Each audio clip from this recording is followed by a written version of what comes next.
किसी समय में एक अमीर आदमी रहा करता था। उसकी 2 बीवियां थीं। बड़ी वाली बीबी का नाम लागी था, जिसे वह बहुत ही पसंद किया करता था, और दूसरी पत्नी का नाम अलागी था, जिसे उसने अपने से दूर कर दिया था। दोनों बीवियों की एक एक बेटी थी। बड़ी बीबी के बार बार कहने पर और लड़ाई झगड़ा करने पर पति ने दूसरी बीबी और उसकी बेटी को रहने के लिए अलग से घर के पिछवाड़े बना दिया था। अलागी अपनी बेटी के साथ गरीबी में अपना जीवन गुजारने लगी थी। उसकी बेटी का नाम चंपावती था। एक दिन पिता ने चंपावती को आदेश दिया कि वह जाकर उसके धान के खेतों की रखवाली करे। वह हर रोज एक ऊंचे स्थान पर बैठकर खेत की रखवाली किया करती थी और चिड़ियों को उड़ाया करती थी। इसी तरह कई दिन गुजर गए। एक दिन धान की रखवाली करने के लिए जब वह उस ऊंचे स्थान पर चढ़ी तो उसने गाना गाना शुरू कर दिया।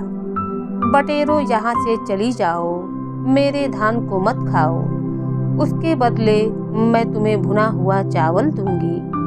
जब उसने ऐसा कहा तो जंगल में से किसी का जवाब आया, मैं तो धान खाऊंगा और चावल ही।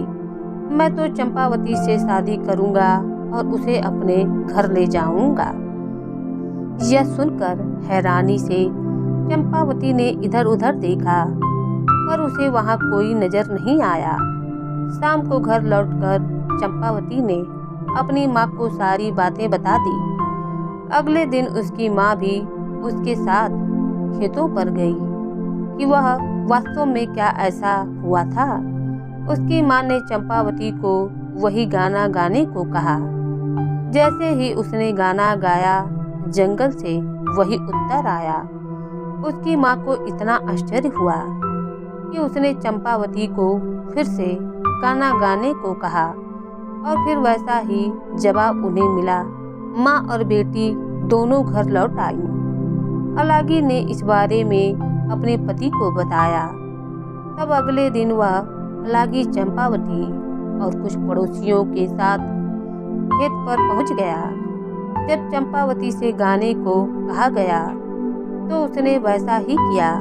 फिर से वही जवाब आया। जवाब कौन दे रहा है, यह जानने के लिए ये सब लोग जंगल में गए थे, पर वहां उन्हें कोई दिखाई नहीं दिया।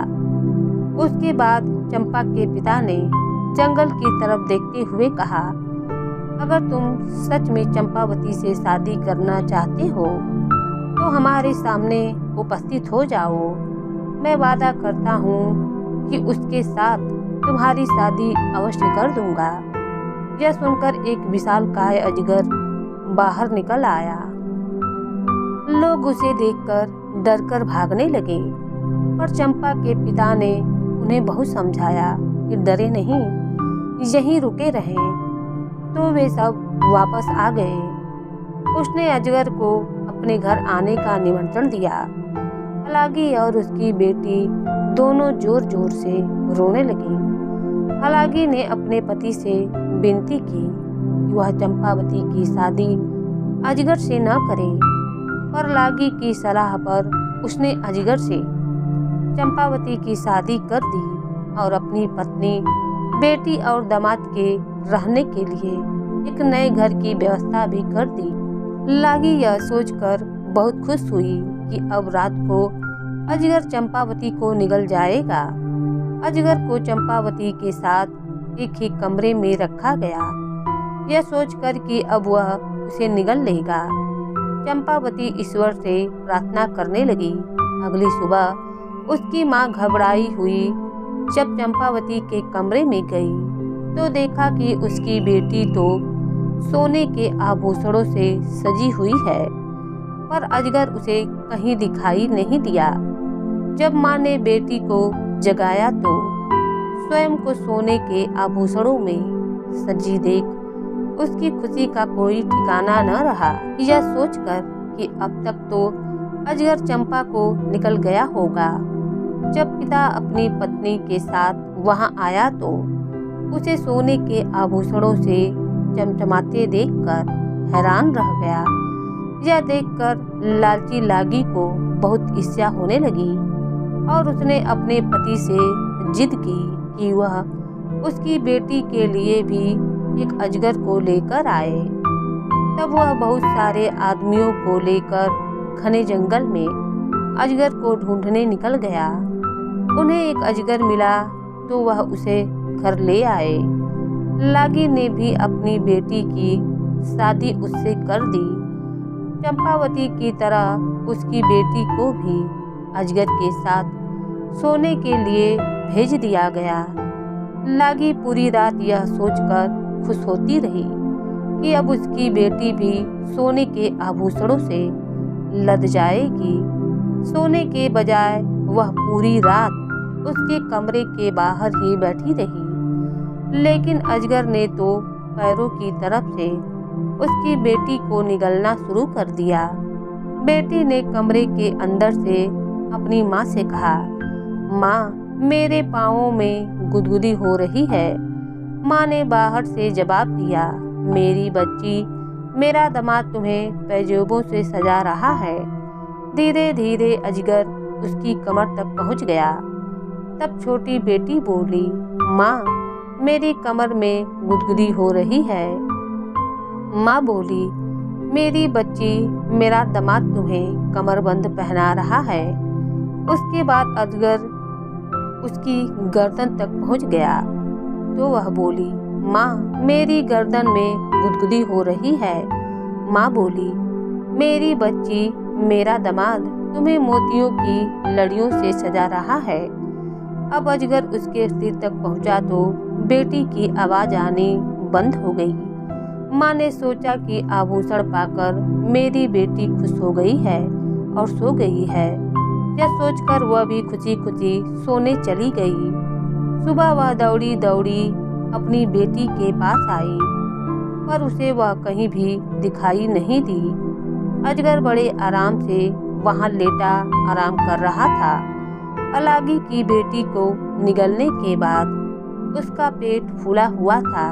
यह देखकर उसे एहसास हो गया कि क्या हुआ है और वह दहाड़े मारकर रोने लगी। उसके रोने की आवाज़ें सुनकर पति भी दौड़ा दौड़ा आया और पूछा कि क्या हुआ है। जब उसे सच का पता चला तो वह सिर पकड़कर जमीन पर बैठ गया। अलागी और चंपावती भी रो रही थीं। सारे गांव वालों ने पति पत्नी का बहुत मजाक उड़ाया और उनके लालच पर उन्हें धिक्कारा भी। सब लोगों ने मिलकर बेटी के शव को अजगर के पेट से बाहर निकाला और उसका दाह संस्कार कर दिया। उसके बाद तो लागी और उसके पति को अलागी और चंपावती से इतनी नफरत हो गई कि वे दोनों उनसे पीछा छुड़ाने का तरीका सोचने लगे। एक दिन वे अपने हथियारों के साथ उन्हें जबरन घसीटते हुए जंगल में ले गए।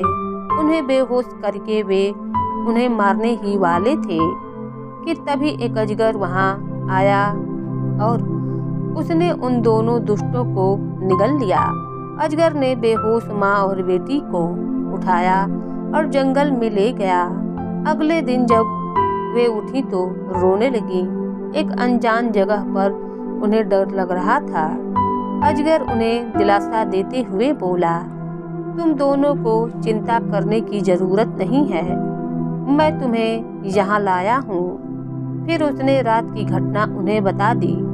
सच जानकर दोनों ने कृतज्ञता प्रकट की। उसके बाद से तीनों खुशी से जंगल में रहने लगे। कुछ दिनों बाद अलागी अचानक बीमार पड़ गई और उसकी मृत्यु हो गई। चंपावती अकेली रह गई। एक दिन जब अजगर बाहर गया हुआ था तब एक बूढ़ी स्त्री वहां पर आ पहुंची। चंपावती ने लंबे समय से किसी मनुष्य को देखा न था। उसने बहुत सम्मान के साथ उस स्त्री का स्वागत सत्कार किया। तब वह स्त्री ने उसकी सेवा से खुश होकर उसे बताया कि जो अजगर तुम्हारा पति है वह असल में एक देवता है। वह हर रात तुम वह हर रात तुम सो गई हो या नहीं यह देखने के लिए तुम्हें चुटकी काटता है और फिर अपने अजगर का चोला उतार करके स्वर्ग में चला जाता है। वहाँ कुछ समय तक वह अन्य देवताओं के साथ व्यतीत करता है। अगर तुम अपने पति को देवता के रूप में देखना चाहती हो तो रात को सोने का नाटक करना, पर सोना मत। जब तक अपना चोला उतार स्वर्ग जाए तो तुम उसके चोले को आग में जला देना। जैसे ही तुम उसका चोला जलाओगी उसे अपने बदन में जलन का एहसास होगा। तब तुम तुरंत पंखा कर देना और उसे आराम करने देना। जल्द ही उसे नींद आ जाएगी। सुबह तुम उसे माला पहनाकर उसका अभिवादन करना। तुम्हारा पति ही है जो अजगर के रूप में तुम्हारे सामने आया करता है। यह बात सुन चंपावती की खुशी का ठिकाना न रहा। उसने उसे घड़ा भरकर सोना और चांदी दिया। उसने वैसा ही किया जैसा कि बुढ़ी स्त्री ने उसे बताया था और उसके बाद वे कई महीनों तक सुखमय जीवन बिता रहे थे। एक दिन जब उसका पति घर में नहीं था तब वही बुढ़ी स्त्री फिर आई।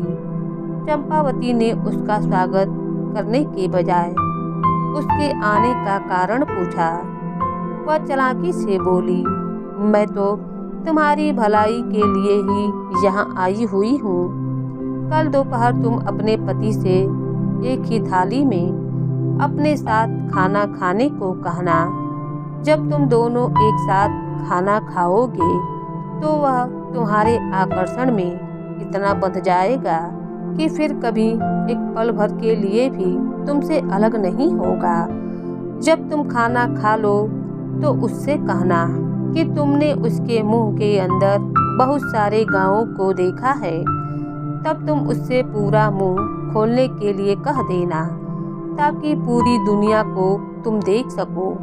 वह तुमसे नाराज होगा और कहेगा कि तुम उसे या पूरी दुनिया में से किसी एक को ही चुन लो। पर तुम कहना कि तुम दुनिया को देखना चाहती हो। वह अपना मुंह खोलकर तुम्हें पूरी दुनिया दिखा देगा और फिर एक नदी में चला जाएगा। वह तुमसे कहेगा कि वह तुमसे अब 6 महीनों के बाद मिलेगा, पर उसकी बातों में मत आना। कुछ क्षण बाद तुम उसे वापस आते देखोगी। यह सुनकर चंपावती ने पहले की ही तरह उस स्त्री को सोना चांदी देकर विदा कर दिया। अपनी धूर्तता पर प्रसन्न होते हुए वह बूढ़ी स्त्री वहां से चली गई। अगले दिन चंपावती अपने पति के साथ थी। एक ही थाली में खाना खाने बैठी। उसके पति ने कहा, तुम आज कुछ अजीब व्यवहार कर रही हो। तुम्हारे इरादे मुझे कुछ ठीक नहीं लग रहे हैं। खाना खाने के बाद उसने अपने पति से पूरी दुनिया दिखाने को कहा तो वह बोला, तुम मुझे कभी नहीं देख पाओगी। पर वह तो अपनी जिद पर अड़ी थी। तब हार कर पति नदी के पास गया और उससे पूछा, दुनिया देखने के लिए क्या तुम मुझे भी छोड़ने को तैयार हो? वह बोली, मुझे दोनों चाहिए, दुनिया भी देखनी है और आप भी चाहिए। उसके पति ने अपना मुंह खोलकर उसे दुनिया दिखा दी और उसे सोने की अंगूठी देते हुए बोला, जिस बुढ़ी स्त्री के कहने पर तुम यह सब कर रही हो वह मेरी माँ की नौकरानी है। मेरी माँ एक नरभक्षी है। उसने मेरे लिए जिस लड़की को चुना था उससे शादी न कर मैंने तुमसे की। वह तुम्हें मुझसे अलग करना चाहती है ताकि वह तुम्हें खा सके। अपने षड्यंत्र में कामयाब होने के लिए उस बुढ़ी स्त्री ने तुम्हें धोखा दिया है। उन्हें लगता है कि अगर मेरी माँ तुम्हें खा जाएगी तो मैं उनकी चुनी हुई लड़की से विवाह कर लूँगा। इसलिए मैं तुम्हें यह सोने की अंगूठी दे रहा हूँ। इसे संभाल कर रख लेना। अगर यह तुम्हारे पास रहेगी तो कोई भी बुरी ताकत तुम्हें नुकसान नहीं पहुंचा सकेगी। अगर अंगूठी तुमसे खो गई तो तुम मुसीबतों में घिर जाओगी। इस अंगूठी के प्रभाव से तुम मुझे 6 साल बाद मेरी माँ के घर मुझे पाओगी। अब मुझे जाना होगा, सावधान रहना और इस अंगूठी को खोना मत। यह कहकर पति नदी में चला गया। चंपावती को अपनी गलती का एहसास हुआ और वह रोने लगी। जंगल में घूमते घूमते वह रोती रही और अंगूठी को सीने से लगाए 6 साल बीतने का इंतजार करने लगी। उसके पति की मां ने उसे कई तरह से छलने की कोशिश की, पर अंगूठी ने उसकी रक्षा की। 6 वर्ष बीत चुके थे। वह अचानक एक दिन चंपावती की मुलाकात अपने पति से हो गई। वे फिर से साथ रहने लगे, लेकिन उसकी सास यह देखकर क्रोधित हो उठी। जैसे ही चंपावती अपने पति से मिली, उसकी अंगूठी गायब हो गई। पर चूंकि उसका बेटा चंपावती के साथ था, इसलिए सास उसको किसी तरह से नुकसान नहीं पहुंचा पाई। एक दिन उसने एक पत्र लिखा, यह मेरी सबसे बड़ी दुश्मन है, इसे खत्म कर दो, पर उसके मांस का एक टुकड़ा मुझे भेज देना। उसने वह पत्र चंपावती को दे दिया और उसे एक राक्षस के पास भेज दिया। सास के आदेश का पालन करने के लिए पति को बिना बताए वह उस राक्षस को पत्र देने चली गई। जब पति घर आया तो उसे कुछ शक हुआ और वह चंपावती के पीछे पीछे चल दिया। उसने उसके हाथ से पत्र छीन लिया और उसे पढ़ लिया। पत्र पढ़कर उसका गुस्सा 7वें आसमान पर पहुंच गया। वह घर गया और बिना कुछ कहे उसने अपनी माँ के प्राण हर लिए। उसके बाद वे दोनों दानों के उस गांव को छोड़कर चले गए। दूसरे नगर में जाकर अपनी गृहस्थी बसाई और खुशी खुशी दोनों पति पत्नी रहने लगे।